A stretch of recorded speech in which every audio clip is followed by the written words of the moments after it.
We're sorry we can't be with you in person, Top Gear Live, and then we're going to Italy to film an item for a forthcoming series of Top Gear. Well, I'm going to Germany. Alright, he's going to Germany. And then Russia. Yes, and he's going to Russia. And then I'm going to the Ukraine. But then I'm going to Italy. Excellent. Anyway, the point is that in Forza 4, I did the whole thing by myself, but this time, I'm joined by my colleagues. Hi. So in Forza 5, not only will you be able to drive the ridiculously reproduced Top Gear test track, you'll also be able to hear our comments on some of the cars featured in the game's career mode. And apparently, for the very first time, you will be able to race against the Stig's digital cousin and take part in a lot of other challenges inspired by Top Gear. Yep, so to tell you more about Forza Motorsport 5, please welcome to the stage Turn 10 Creative Director, Greenwalt. It's right down green. Yes.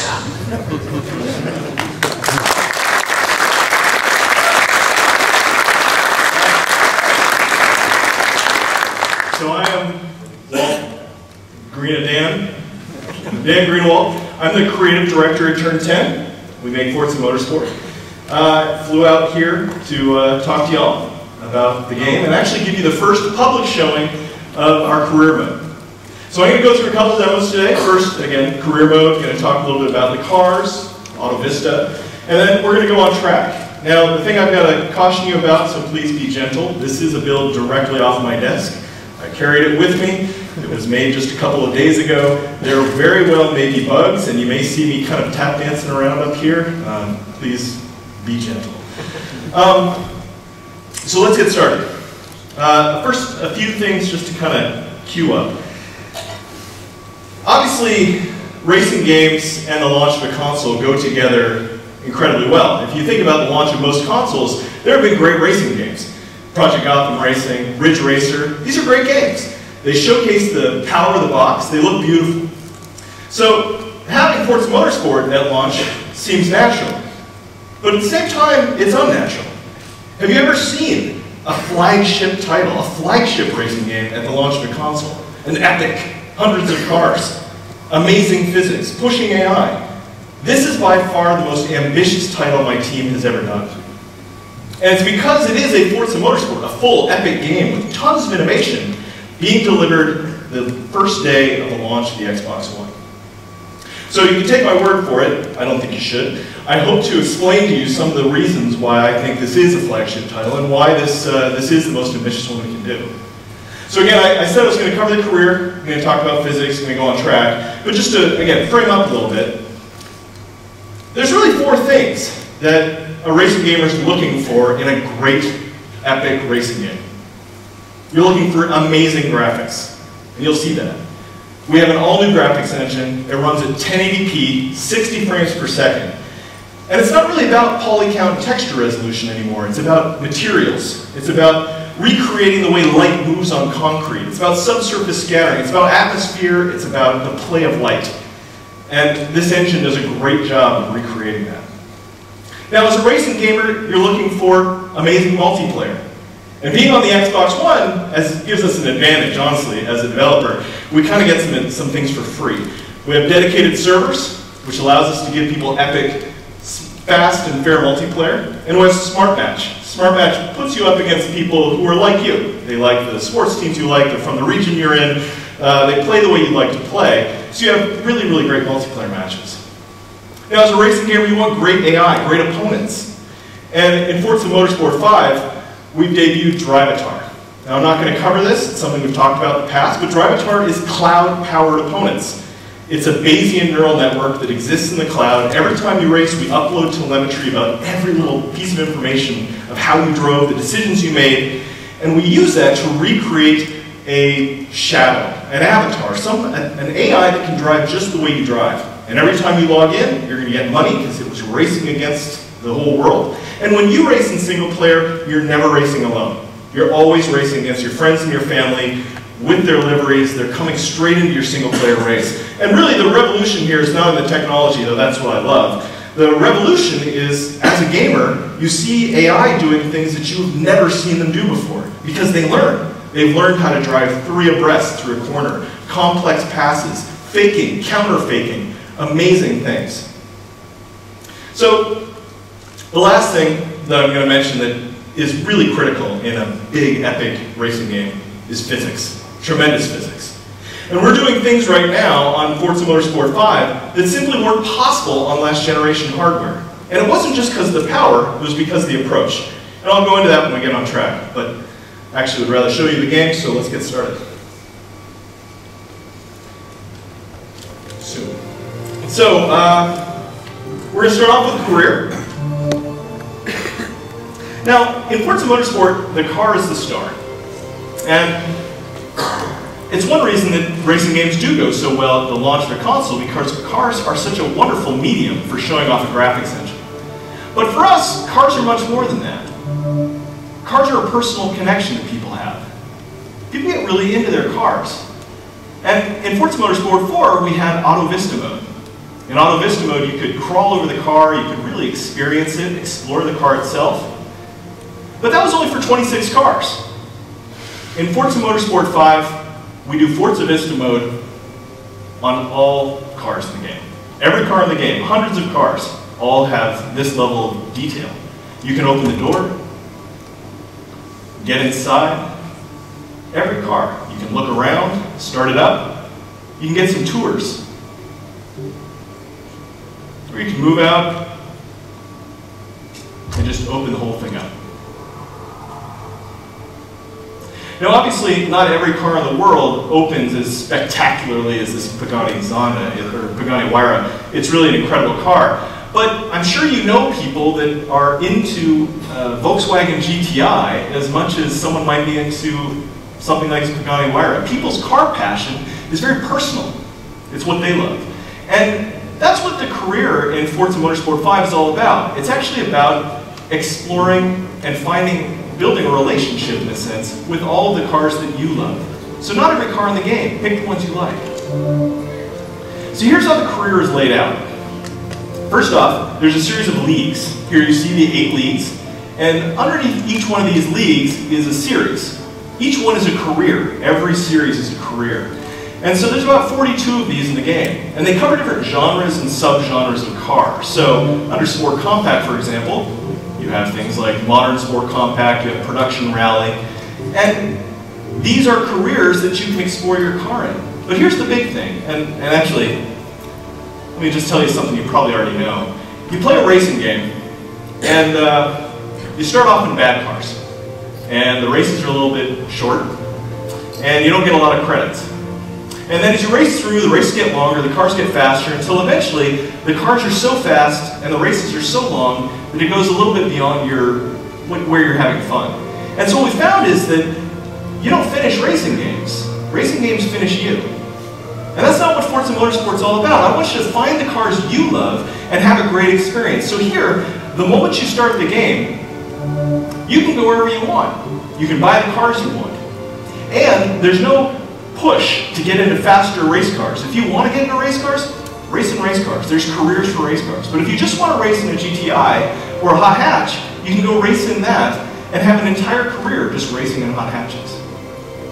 Now, before I go any further, in Forza Motorsport 4, we had a lot of Top Gear integration. There's the Top Gear test track, and Jeremy Clarkson actually gave tours of the 26 cars in Alta Vista.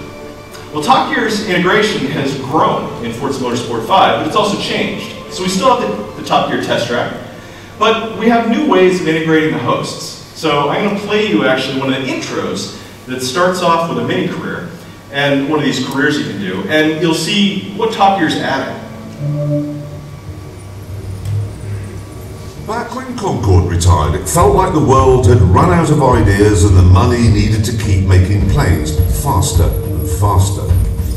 Well, thankfully, the world's motor car engineers are made of stronger stuff than their colleagues in aerospace.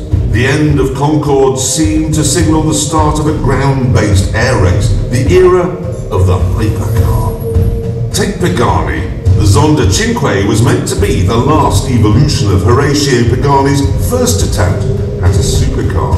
It wasn't.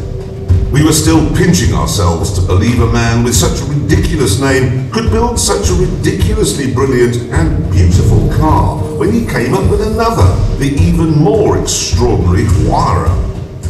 And then, of course, there's the new McLaren P1, a 900 horsepower hybrid, which might just turn out to be the greatest hypercar of them all. It'll be fun finding out.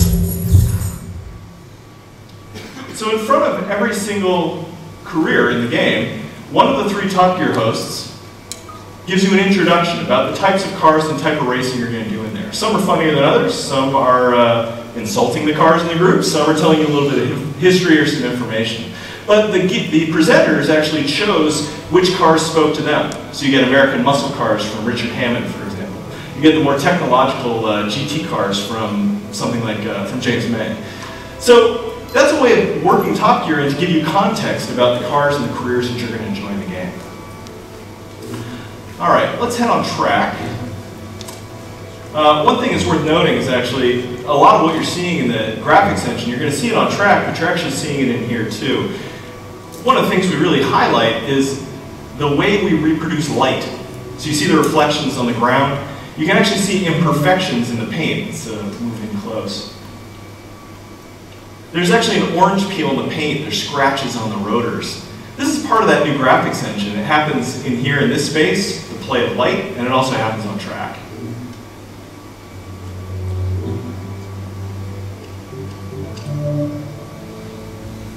All right.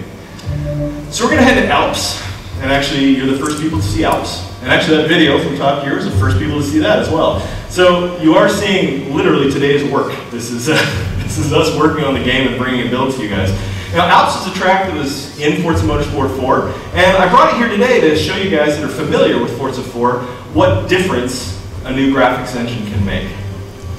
So what you're going to notice is the play of light, the movement of light, and a lot more people on the track, a lot more detail, and the imperfections, divots in the concrete, scratches on the asphalt, strange things with the paint. That's all what makes this more human and more real, are the imperfections of our world. Let's get started. Now I have to warn you, this is exactly where I was running into bugs earlier today. And so if this happens, I may have to call this part of the demo short. I'm sorry for that.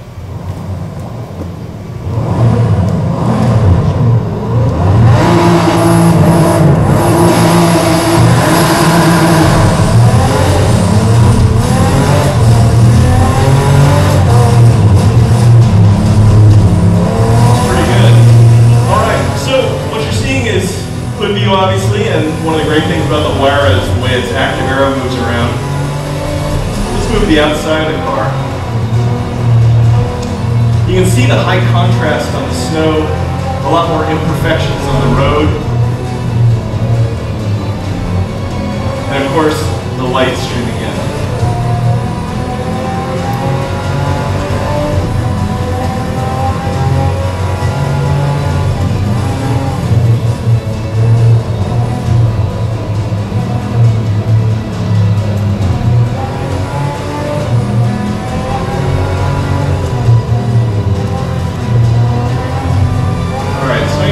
Physics, we come around this corner here, so we can just move around the car a little bit. Now, one thing worth noting was we have an all-new approach to physics, and I was kind of hoping to talk about it for a second. So in Forza Motorsport 4, we had a new approach, something very novel. We went to Pirelli, and we asked them to do custom tests of our tires. And we changed our game. We changed the game so that we could take their custom data and input it directly into our game. That was a very novel approach, and there's other games that are now trying that. And it was a way of making it so you could drive real data. But there were some things that happened in the interaction with Pirelli that kind of bothered me. I'm a bit of a perfectionist, and physics is kind of my thing. And when I talked to Pirelli, I was asking them, how do we isolate some of the heat, some of the ways that those variables that are in the tires, how do we isolate those out so we can recreate them perfectly? And the Pirelli engineers basically said, you can't. Don't worry about it. You don't need to do that. And it's true, for their business, they don't need to do it. They're creating great tires. They do great testing for their tires. But I make a simulator. I need every single variable to be isolated, every one to be recreated in real time. So we came up with a new approach. We came with a new partner. That partner is Calspan. Now, most people haven't heard about Calspan unless you're an engineer. Because honestly, the tests that Pirelli were running on their tires, those are called Calspan tests. Because Calspan invented the equipment. They invented that whole rigging. Now, when I went to the Calspan guys and I said, how do we recreate, how do we isolate all these variables?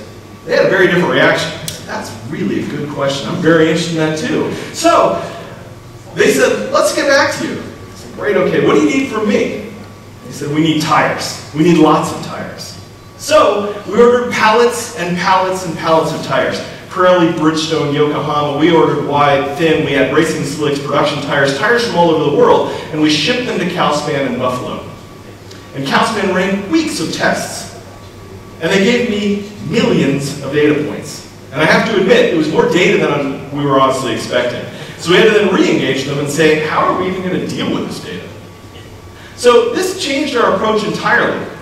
So in Forza Motorsport 5, when you're driving these tires, you're actually driving cutting-edge physics. You're actually driving things that the tire industry didn't know about itself. In some ways, you could say that we know more about Pirelli tires than Pirelli tires does now. And that, to me, is really exciting. This is what it's about, being on the cutting edge of a simulator. Because we're not just there with an epic, giant, big game at the launch of the Xbox One. We're also there giving people cutting-edge science in their living room that they can play with a controller. And the controller's better. You get better physics through the impulse triggers. And the engine runs at 1080p 60 frames per second. Now, I was going to let this demo keep running on this track, but unfortunately I noticed around the last corner that there was an issue that was coming. And so I unfortunately have to cut this off, so I'm sorry for that. We are going to switch over to a slide deck and switch away from this build. And again, I apologize. It was a bug that we just found as I was in transit from the United States with the build from my desk. So, I will show you a screenshot. This is also from the same build. And you can see the play of light and the atmosphere. You can see the way we've reconstructed Alps to look different than it ever has before. Tons of detail, really taking advantage of having a 1080p scene, being able to show that on track. And here's some other big news. For the first time in a long time, we recaptured Silverstone. So we've had Silverstone in Forza Motorsport for a while. It's a great track. But the last version of Silverstone was not up to match with the actual track, because they had done a major revision. They changed the start-finish line, they had updated with the rules of Formula One, and now we've gone and recaptured Silverstone. But it's a new process as well. We're now laser scanning tracks, which has been going on for a little while. There has been laser scanning, but the issue was the laser scanners weren't really up to snuff. We were able to recreate tracks more accurately by bringing levels and GPS and scanning them. But we have a new rig for laser scanning that is accurate to the sub-centimeter level. It actually captures weeds. It captures divots in concrete. It captures amazing detail. It creates a point cloud. And so we are not just bringing Silverstone to fans, we're also bringing Silverstone to that level of accuracy. A level of accuracy has not been brought before. And of course, we're bringing it with our new physics engine, our new graphics engine. So this to me is really exciting. I love this track, and being able to drive it with the great cars and the great physics, I'm really excited to bring that to our fans. So that's most of what I was going to cover. Again, I was not covering DriveTar and our new AI system. I could always go deeper on physics, honestly, just dare me. We'll do it. It's my favorite subject.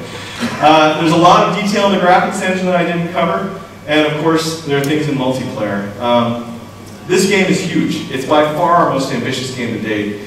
And if I'm honest, it was not a great time to leave the studio for me, but I came here because it's the fans that actually make us make the game.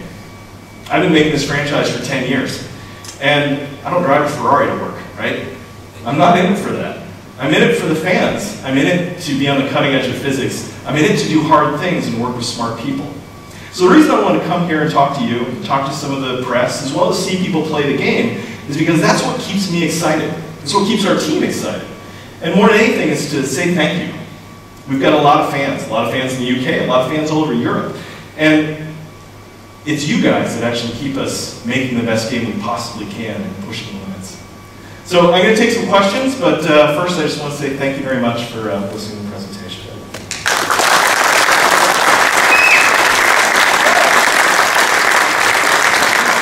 Thanks very much, Dan. Okay, so we've got some microphones. If you have a question for Dan, stick your hand up.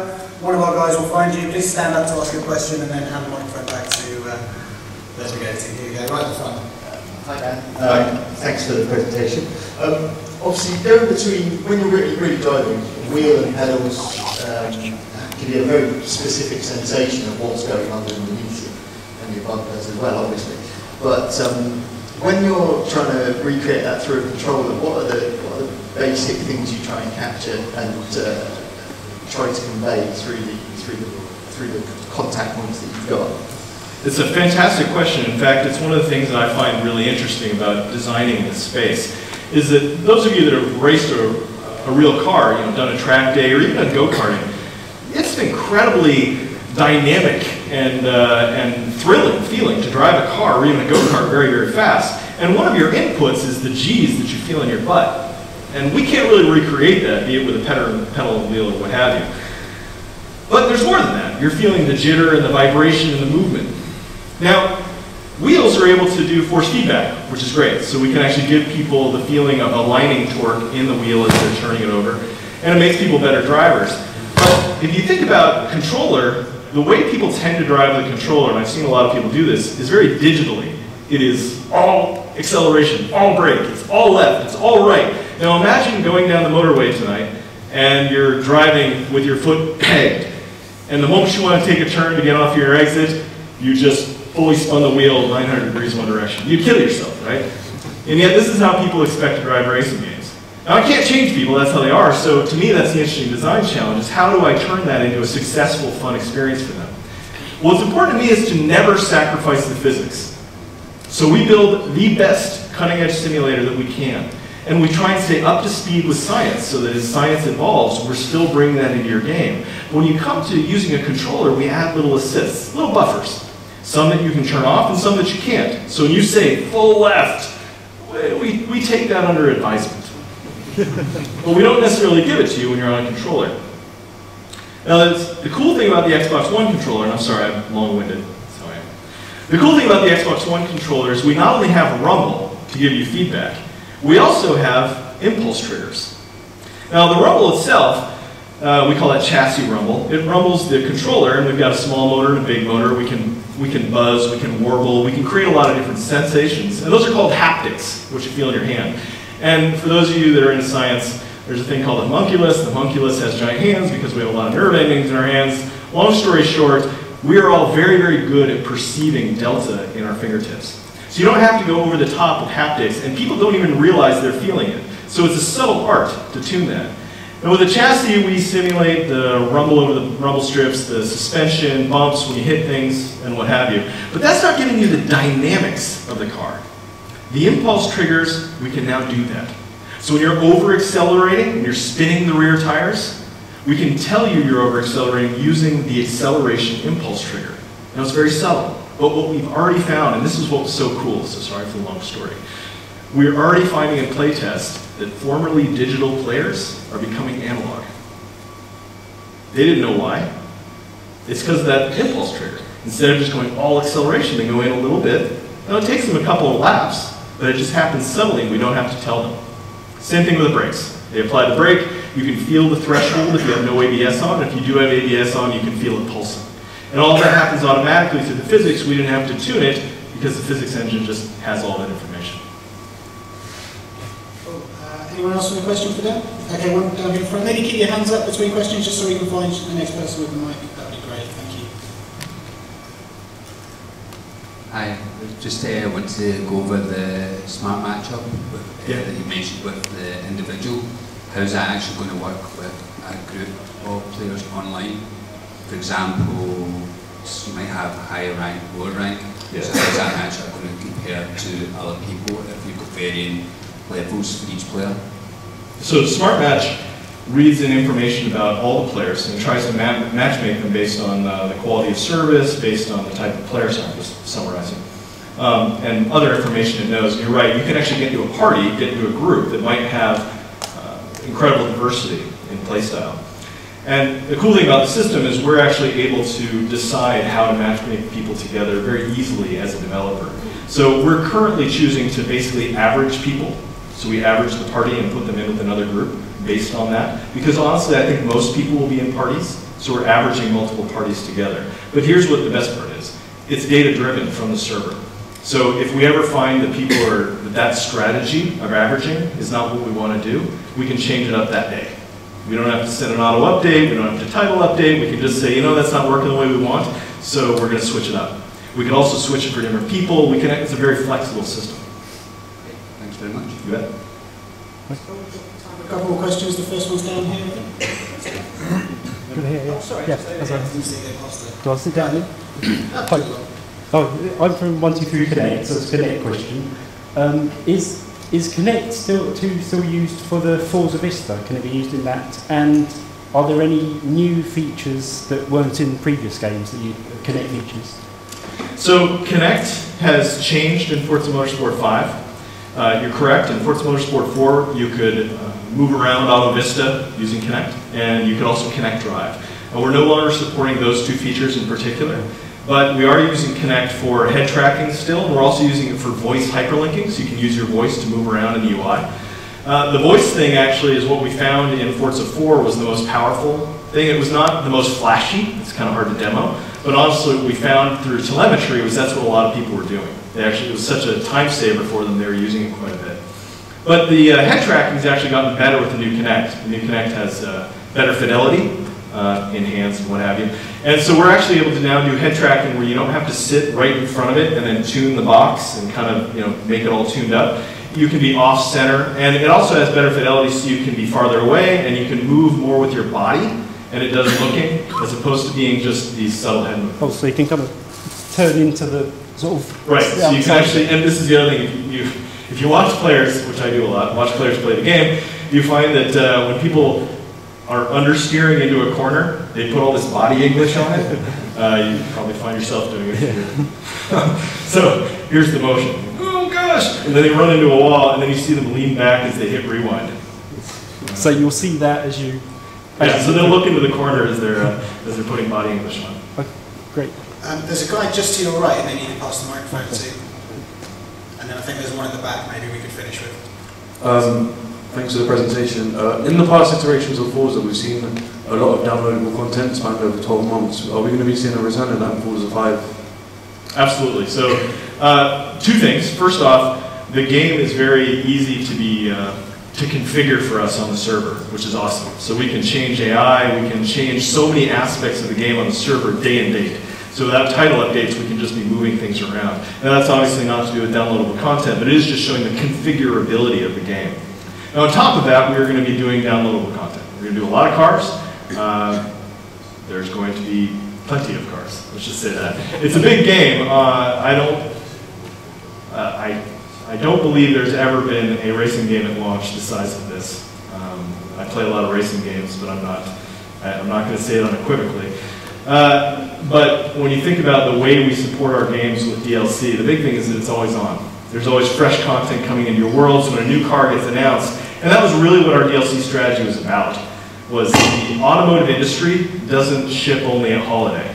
The automotive industry has car shows going on all the time, there's concepts of new cars, and so with DLC we've been able to bring those cars into people's lives very, very quickly. Okay, final question just at the back there. Hello, thanks for the amazing developer session today. But with the new hardware that's coming out, the Xbox One, what is the difference in the developing between the two consoles to make it compatible with both of them? That is a really good question. I'm trying to think of the way to answer it without being overly technical. Obviously, it's a more powerful hardware, which is great. You can always use more power. At the same time, the tool set's actually very, very good for it. There's some things it does really well to do with shaders that we take advantage of in our engine. There's certain optimizations that different hardware and different drivers do well. And because we have a bespoke engine designed for the Xbox One, we're able to take advantage of all of that. So a lot of what you're seeing graphically is because of the way the Xbox One hardware works. Now, tool-wise, two things. One, The tools are great. We started basically working on this 4 years ago. Long before the Xbox One was announced, we were working with the hardware guys to develop the type of tools, the type of hardware, the type of architecture that would work best for core gaming. So it's no coincidence that one of the launch titles is 1080p 60, because we were working with the architecture team to make sure it would. And a lot of hitting that is tools. Now it's no secret, if any of you know developers, that being on the launch of hardware, any new hardware, is incredibly taxing. It's incredibly difficult because you're actually shipping your game at the same time the hardware is shipping. I was involved in the original Xbox, and as well as the Xbox 360 launch. It's incredibly trying, so that's why these bags under my eyes are very, very hard-earned right now. It's not just because of the jet lag, it's actually because a lot of hours at work. But for me, excuse me, I've actually never been so excited in my career, and it's because of being on the Xbox One and having all of these challenges. Our team is bigger, the challenges are harder. And if we hadn't matured as a team, and if the Xbox One hardware and the architecture team and the OS that was not made by such a mature team, it just wouldn't be possible to make this level flagship franchise racing game at the launch of the console. I mean, we're very lucky, honestly. I am very lucky working at Microsoft and working on the Xbox One, because we have an OS that gets out of our way. It's an OS that was made by a company that, like it or not, has people that come to work every day that are tech giants in the OS industry. And so having that muscle, having the research team working on a consumer-grade gaming console has some incredible advantages for the developer. And once the developer has advantages, the gamer has advantages. Because our goal is to entertain you. And the more the console and the tools and the hardware gets out of our way, the more we can do it. That's great. Thank you very much for everyone for coming. Let's show our appreciation.